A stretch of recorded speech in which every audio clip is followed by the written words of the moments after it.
is digital money.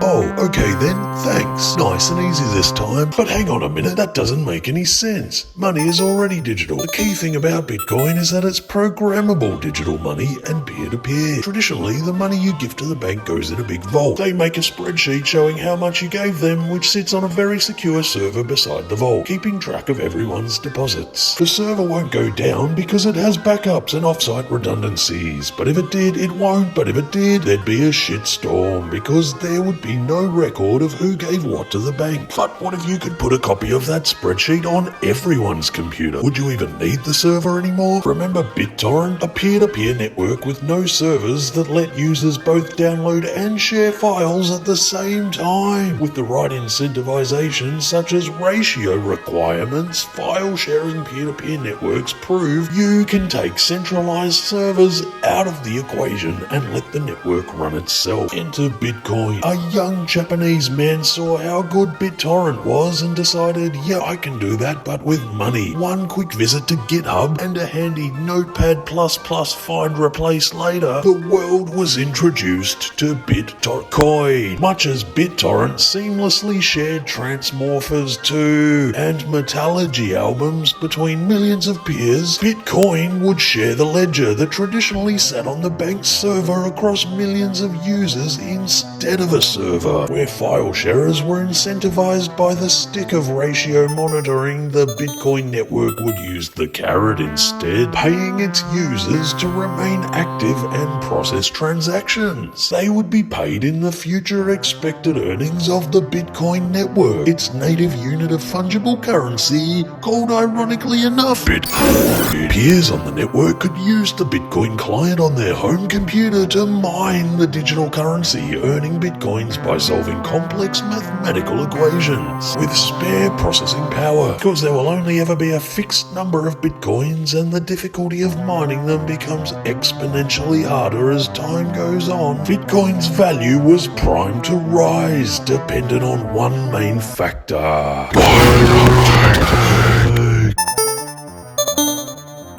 Did it work? If you're in the future like me, you know the answer is maybe.